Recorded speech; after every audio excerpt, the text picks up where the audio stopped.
You choose betrayal. I choose to shut the door right in your cheating face. Which?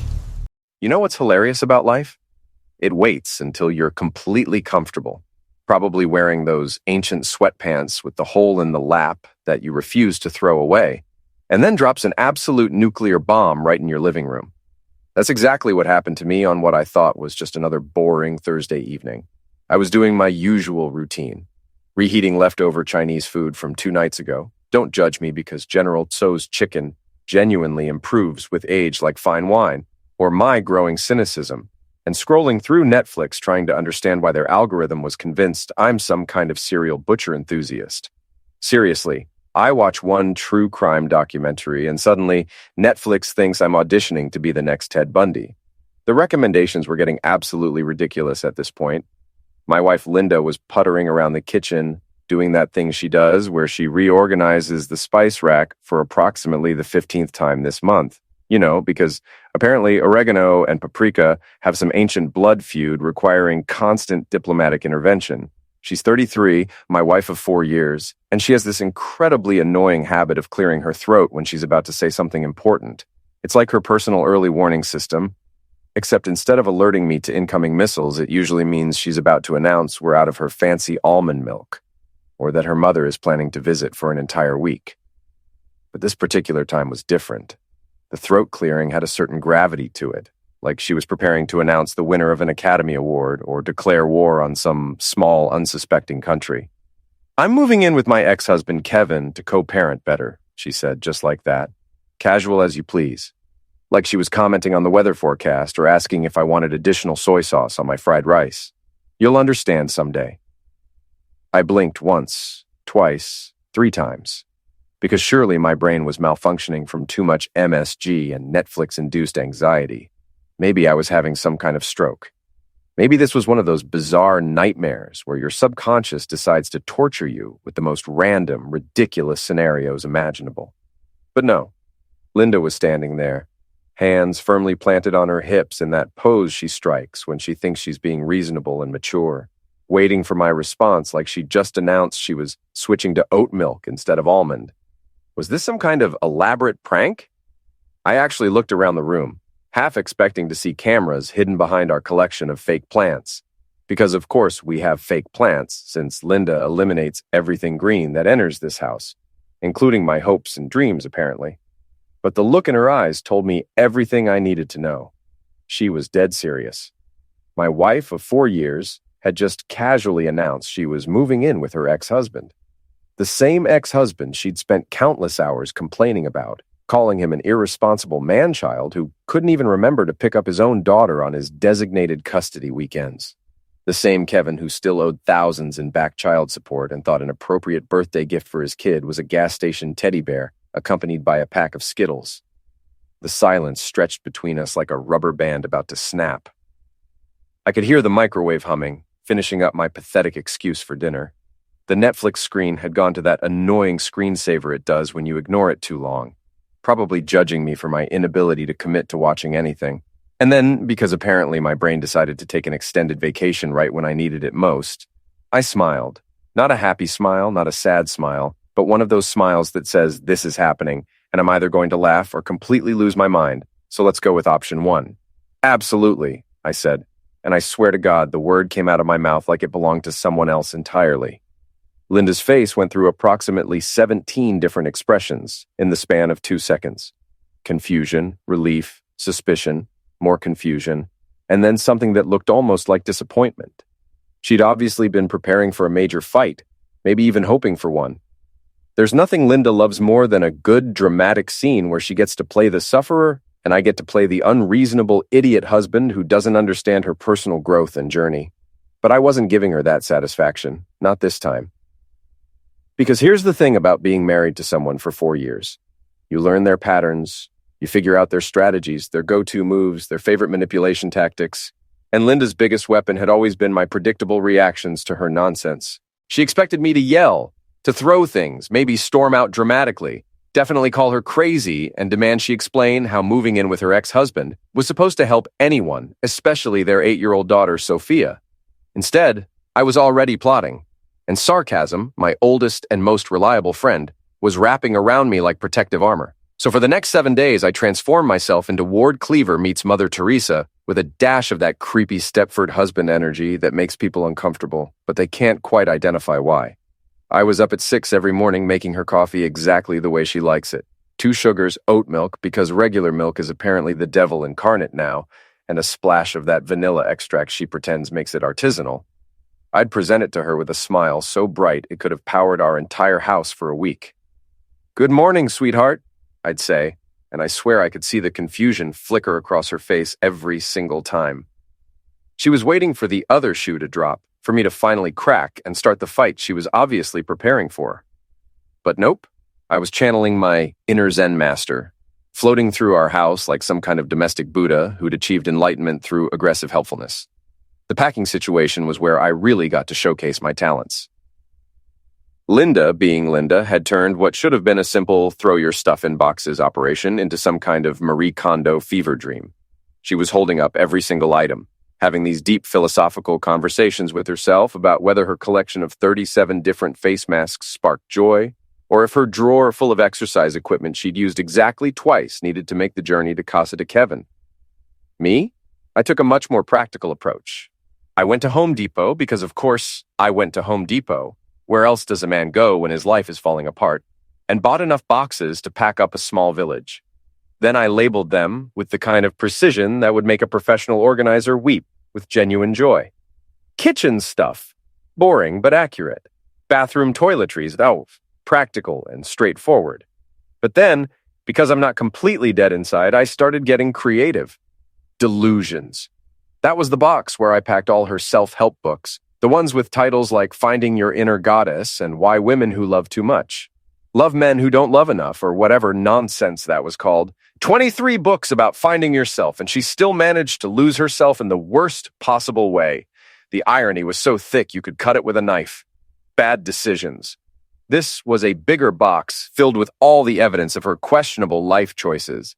The expensive yoga pants she bought for that hot yoga class she attended exactly 3 times before deciding the instructor was too aggressive. The juicer that cost more than my car payment and had been used to make exactly 1 smoothie before being relegated to taking up valuable counter space. The collection of crystals she'd bought during her brief spiritual awakening phase, when she was convinced that amethyst could cure everything from headaches to our marriage problems. And my personal favorite, future regrets. This was where I packed all the photos of us together, the ones she'd probably want back someday when she realized that moving in with an unemployed deadbeat who owed more in child support than some people make in a year wasn't exactly the fairy tale ending she'd imagined. Wedding photos, vacation pictures, that ridiculous couple's portrait we'd taken at Sears where we both looked constipated but happy. The beautiful thing was, Linda didn't notice any of my creative labeling. She was too busy fluttering around the house, high on the adrenaline of her brave decision, to pay attention to the fact that her husband was essentially providing a running commentary on their relationship through box labels. But the real masterpiece came when I was packing up her closet, hidden behind a stack of sweaters she'd never worn because apparently she bought them for the person she wanted to be, not the person she actually was. I found a manila folder labeled Legal Documents in her handwriting. Now, any normal person would have just packed it up without looking, because who goes through their spouse's private papers, right? But I'm not normal people. I'm a guy whose wife just announced she's moving in with her ex-husband, so my definition of appropriate boundaries had taken a little vacation. Inside that folder was an absolute treasure trove of information that made my entire week worthwhile.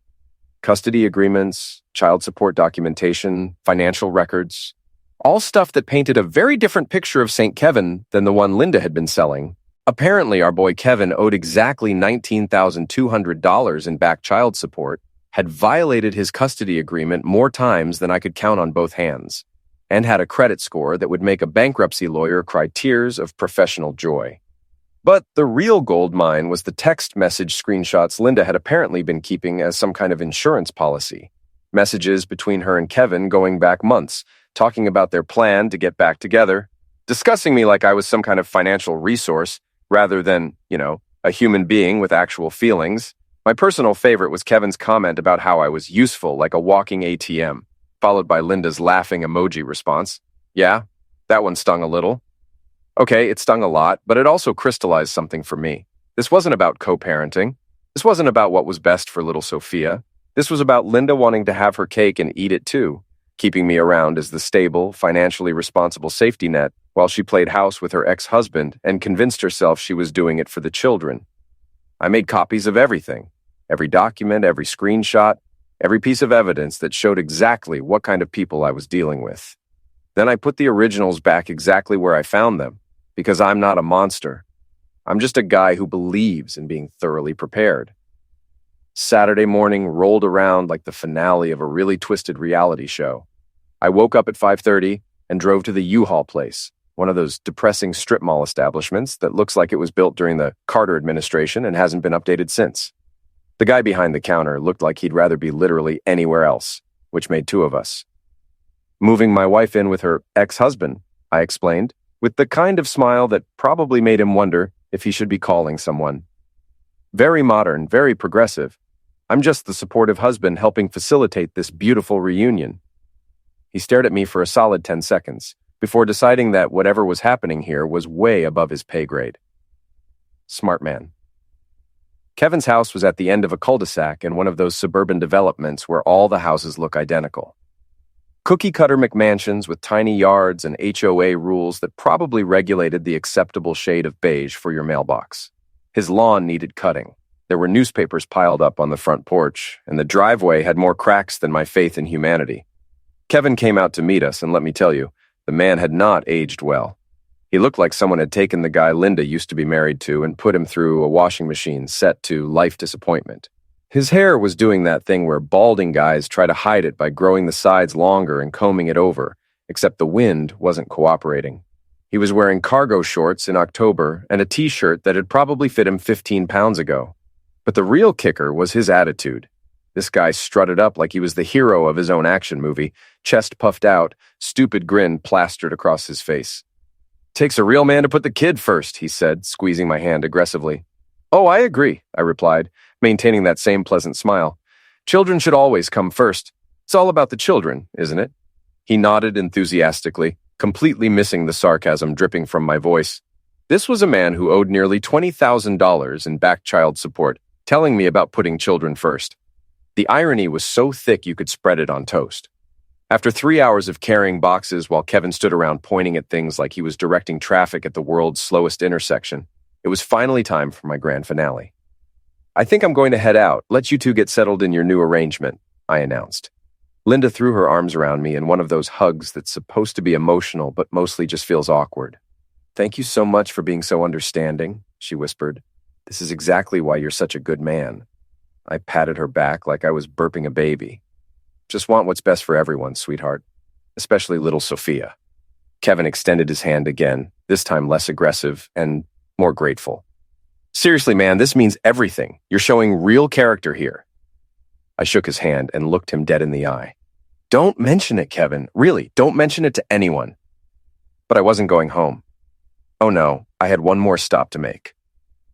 I drove exactly 3 blocks away and parked behind a Starbucks, where I spent the next 20 minutes organizing my materials like some kind of suburban spy preparing for a covert operation. I'd brought everything in a manila envelope that I'd labeled important correspondence in my neatest handwriting. Because if you're going to destroy someone's life, you might as well be organized about it. First was a copy of Kevin's original custody agreement, which clearly stated in black and white legalese that neither party was allowed to have romantic partners living in the home during custody periods. Apparently, this was something Linda had fought for during their divorce, back when she was the wronged wife who didn't want her daughter exposed to Kevin's revolving door of girlfriends. The irony was so perfect it practically gift-wrapped itself. Next were the child support records, printed directly from the state database, $19,200 in unpaid support over the past 3 years.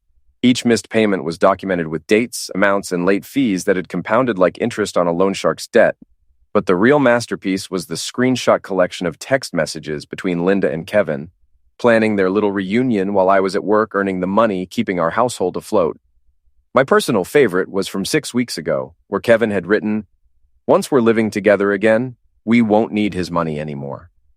Linda's response, "He's useful, like a walking ATM. But Sophia needs her real dad." not some replacement who thinks throwing money around makes him important. I'd also included a note on a bright yellow sticky note in my best concerned citizen handwriting. Kevin, thought you should see what Linda said about your bald spot. Check page 3, a concerned friend.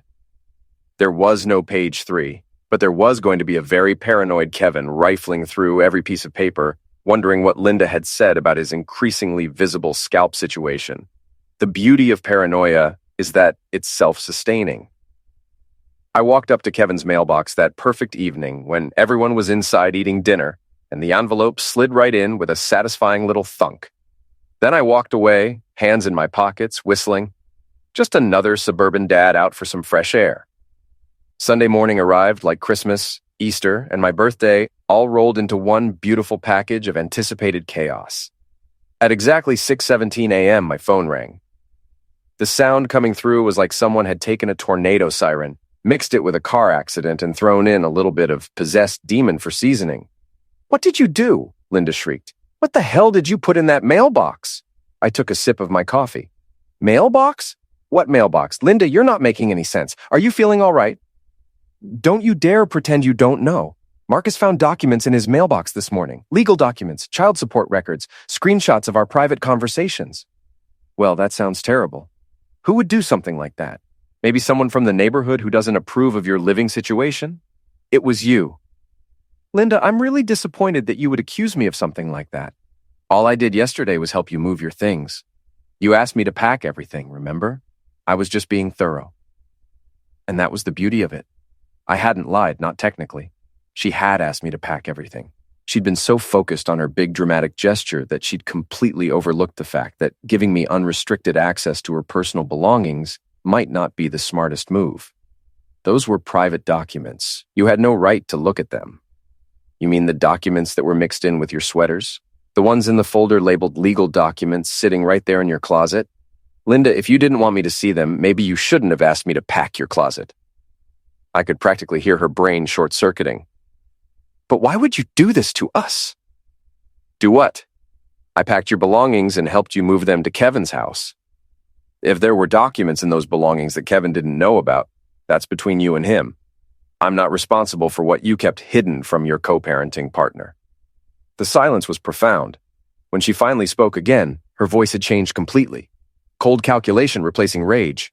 You did this on purpose. You planned this whole thing. The being supportive, the helping us move, all of it. She was absolutely right, but I wasn't admitting it. Linda, I think you might be having some kind of breakdown. First, you accuse me of sabotaging your relationship. Now you're suggesting I'm some kind of criminal mastermind. Maybe you should talk to someone, a professional. I hung up mid-scream. The phone immediately started ringing again, but I just turned it face down and went to make myself some pancakes.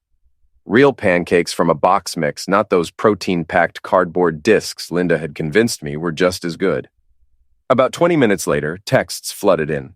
Message number 12 was my favorite. Kevin is furious. He says the custody agreement means I can't live here. He's threatening to call his lawyer. This is all your fault. I typed back. Sounds like you two have some things to work out. Good luck with that. But I'd prepared one more surprise.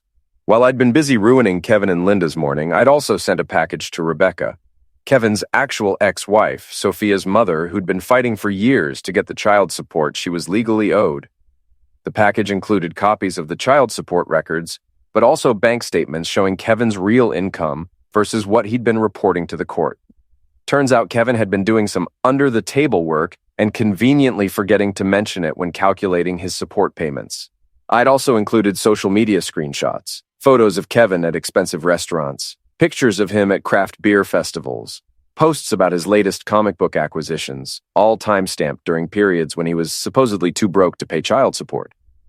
My note. Thought you might find this interesting for your next court hearing, a concerned citizen. Rebecca called that afternoon. I don't know who you are, and I don't really care, but whoever you are, you just handed me enough evidence to bury that lying piece of crap so deep, he'll need GPS to find his way back to daylight. I've been fighting this a-hole for 3 years trying to prove he's been hiding income, and you just gave me everything I need. We're talking wage garnishment, asset seizure, maybe even contempt of court charges. Everyone deserves to have their child support obligations met, I said simply. Damn right they do, thank you. Seriously, My daughter deserves better than a father who thinks comic books are more important than child support. Tuesday evening, I heard a car pull into my driveway. Linda's Honda Civic, packed so full of boxes and bags it looked like a mobile garage sale having an existential crisis.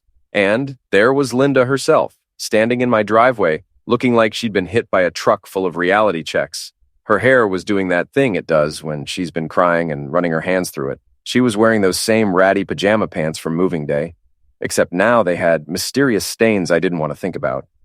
But the real heartbreaker was little Sophia, standing next to the car holding her stuffed elephant, looking around with those big 8-year-old eyes trying to process why Mommy was crying and why they were at my house.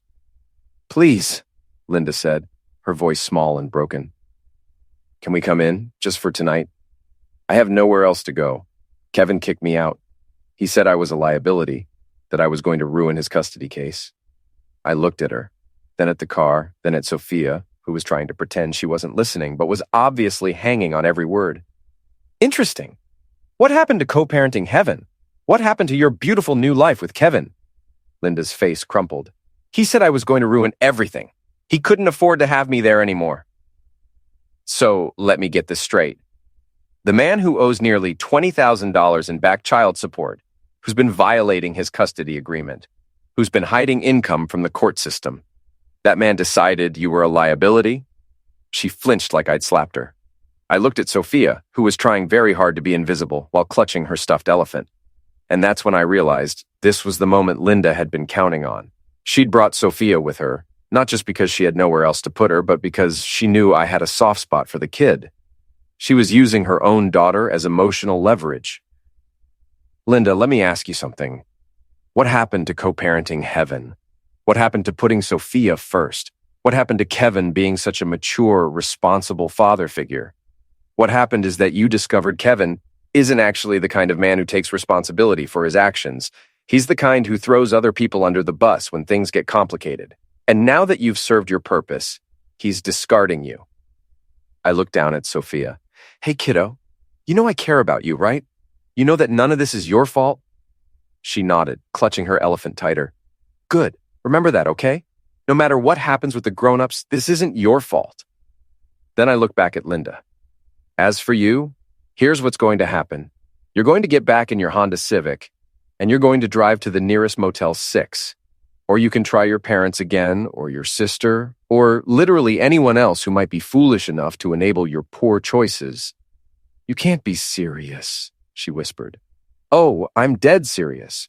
See, the thing is, Linda, you taught me a valuable lesson about putting myself first. You taught me that sometimes you have to make hard choices, even when they hurt people you care about. You taught me that actions have consequences." I stepped back toward my front door. "Have a great evening, Linda. And hey, look on the bright side. This is a great opportunity for you to learn some independence." I closed the door and locked it. Wednesday morning, Linda posted a long Facebook rant painting herself as a brave single mother who'd been emotionally and financially manipulated by her controlling ex-husband who is now punishing an innocent child. The post was accompanied by carefully curated photos, her and Sophia looking sad outside the motel, a screenshot of her bank account showing a pathetically small balance, and a photo of the boxes in her car. Comments rolled in immediately with support. But then I posted a screenshot of the text conversation where she and Kevin called me a walking ATM and discussed not needing my money. That's an interesting version of events, Linda.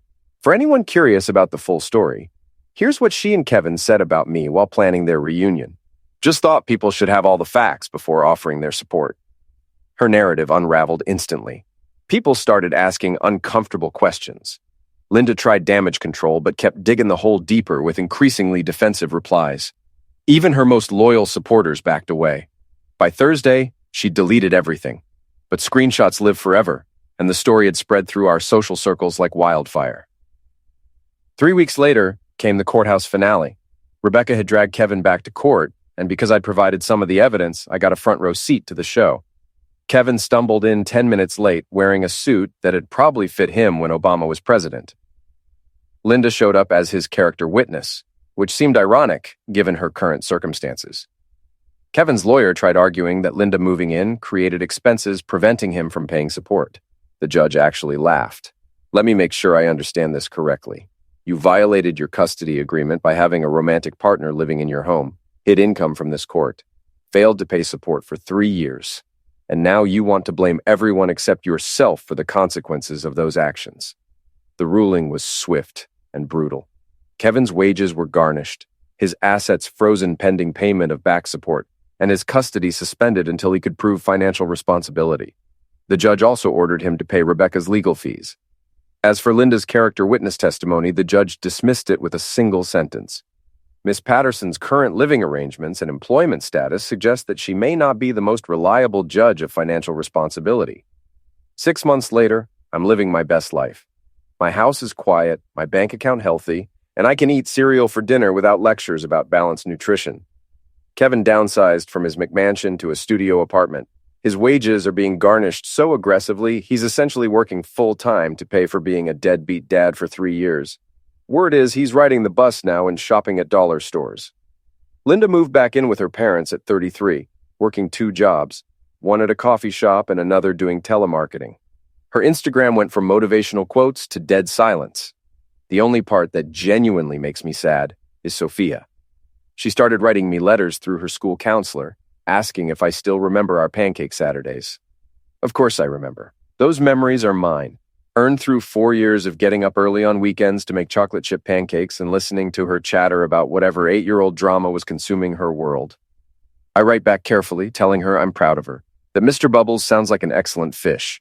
I don't discuss the adult chaos that tore apart her stable home. Linda texted me one last time about 3 months after the courthouse show. "You destroyed my life," she wrote. I looked at that message for a long time, considering various responses. I could have pointed out that I'd literally done nothing except help her pack and share information that was already true. I could have reminded her she destroyed her own life. Instead, I wrote back, "No, I just left it in your mailbox." Then I blocked her number. These days, I'm dating Amanda, a woman who works at the library and thinks my dad jokes are actually funny. She has no ex-husband drama, no hidden folders full of legal documents, and no master plans involving me as a financial safety net.